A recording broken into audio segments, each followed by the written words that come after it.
Então fala você ligado aqui no canal, sou o Eduardo Ferrari e trago assuntos importantes do Vasco, mas antes de qualquer assunto ou informação, eu peço a tua inscrição. Aqui embaixo tem um botão vermelho escrito inscreva-se, é muito importante, de graça a tua inscrição, o seu like também, habilite o sino das notificações para todos os vídeos e vamos falar de Vasco. Antes de falar do Vasco, eu quero falar da Betfair. Betfair, que é patrocinador oficial do Vasco e parceira aqui do canal Vasco Connection também. Tem um link fixado aqui embaixo no primeiro comentário desse vídeo da Betfair junto ao canal Vasco Connection. Clique uma vez no link, faça a tua inscrição na Betfair e no momento do teu primeiro depósito você vai estar recebendo um super bônus de até R$ 600. É realmente um super bônus da Betfair para os vascaínos. E ajudando a Betfair, você vai estar ajudando o nosso querido e amado Clube de Regatas Vasco da Gama também. Repetindo aqui, link fixado aqui embaixo no primeiro comentário desse vídeo. Valeu, galera?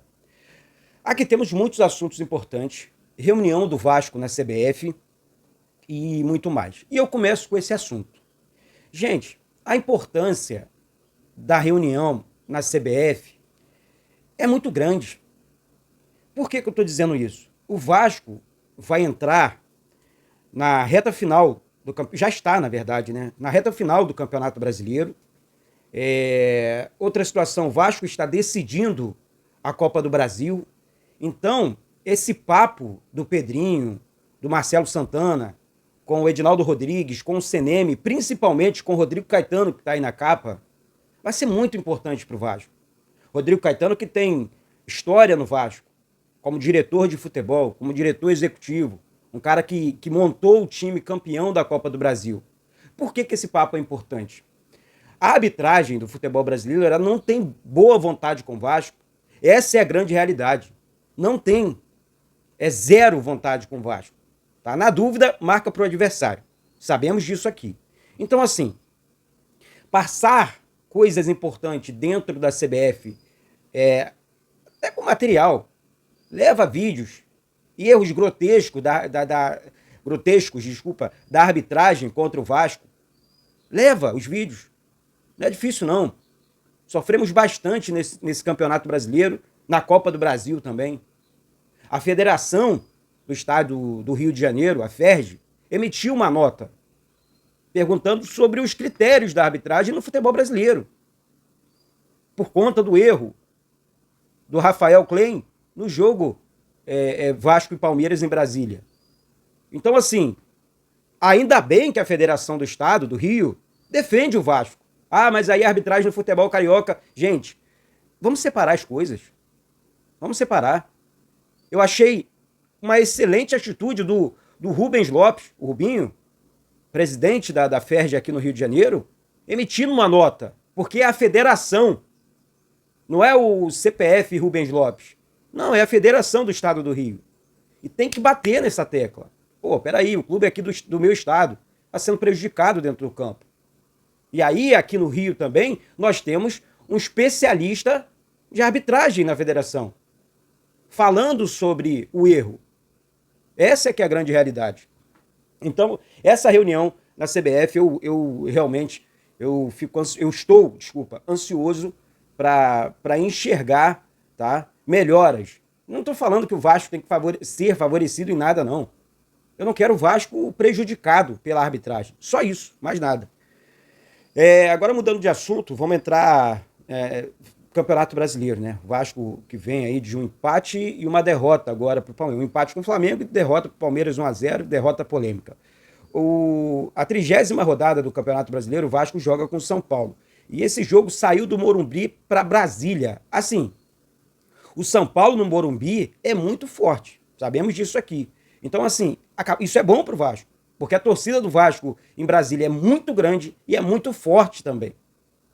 Então, essa medida aqui, essa troca, na verdade, de mando de campo aqui, o São Paulo vendeu o mando, não foi o Vasco, o mando é do São Paulo, então acabou sendo bom para o Vasco. Tá? O Vasco que jogou o primeiro com o São Paulo em São Januário, aquela goleada 4-1, agora é campo neutro, né? Essa é que é a grande realidade. Aí o Vasco tem condições de vencer o São Paulo também.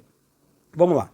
Situação envolvendo o Verratti. Gente, eu falei aqui essa situação envolvendo o Verratti há acho que 5 vídeos atrás. Eu estava olhando aqui, bateu curiosidade sobre a renovação de contrato do Verratti com o Vasco.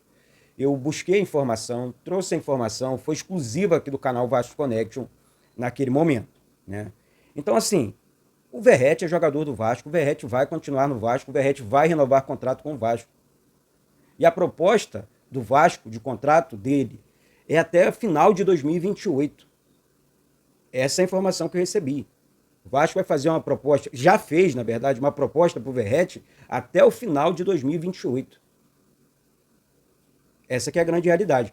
Agora é esperar o que de fato vai acontecer, o tempo de contrato do Verratti com o Vasco, porque já é um atacante de 35 anos, mas até 38 anos. É um centroavante de área, um jogador que não precisa da velocidade, um jogador que precisa estar dentro da área, pode renovar tranquilamente aí o contrato por mais 3, 4 anos, na minha opinião. Porque é difícil. É um atacante raridade. E não é só no futebol brasileiro, não. É no mundo. O Verratti é um dos principais centroavantes do Campeonato Brasileiro. O Verratti foi um achado. Não sei quem encontrou, mas aí eu tenho que dar os parabéns. Porque foi um achado. Essa é que é a grande realidade sobre o Pablo Verratti. E falando do jogo, saindo do assunto Verratti, e falando do jogo do Vasco com o Cruzeiro, no Mineirão, domingo, um jogo difícil também para o Vasco, Cruzeiro que já apresentou lá um novo treinador, Fernando Diniz e muito mais. Quem pode ganhar, conquistar uma vaga na equipe titular é o suíço Maxime Domingues, desculpa.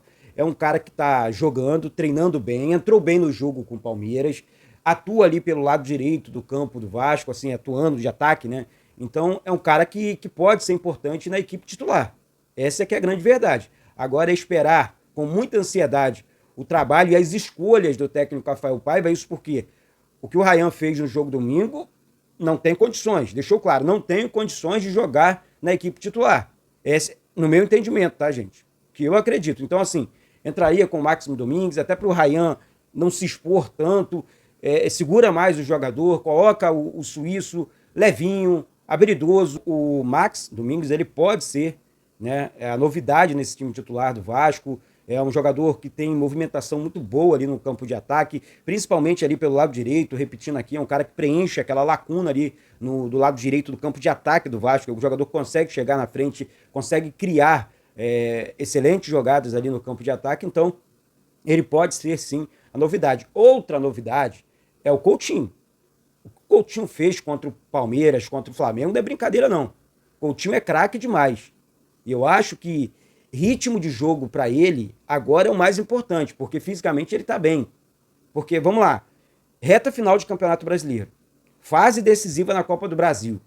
Imagina a cabeça do adversário vendo um Coutinho em campo junto com o Payet, com o Verratti, com o Máximo Domingues, que mostrou bom futebol também, Lucas Piton, PH na lateral direita. Então, o Vasco ali, e vou falar, em meio campo do Vasco tá, na minha opinião, 100%. 100%. Não deve nada para ninguém. Esforza o Matheus Carvalho, Hugo Moura, Payet, Coutinho, Máximo Domingues, Verratti na frente, o David, o Emerson, também o Rodrigues, né, um jogador de muita velocidade, um jogador que está se apresentando na frente bem, está pegando maturidade, é um jogador novo ainda. Então o Vasco está conseguindo montar, na minha opinião, um bom time. Temos uma boa zaga, claro, a questão envolvendo o Maicon e o Léo é aquela dor de cabeça, né? Dá medo. Mas o João Vitor é um zagueiraço.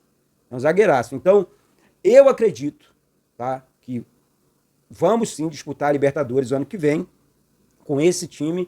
E outra, o Vasco vai contratar de maneira pontual no final do ano e assim, não vai ser tantos jogadores, né? Contratar um caminhão de jogadores. Sabemos que isso acaba atrapalhando no processo da construção do time, um processo de entrosamento da equipe e tudo mais. Tá certo, gente? Então é isso. Daqui a pouco eu volto com notícias do Vasco, com informações do Vasco. Fica atento aí e ligado no canal Vasco Connection, beleza? Mais uma vez eu peço, reforça aqui embaixo a tua inscrição, reforça também o like, habilite o sino das notificações para todos os vídeos aqui no canal Vasco Connection. Um beijo no coração de todos vocês e saudações vascaínas.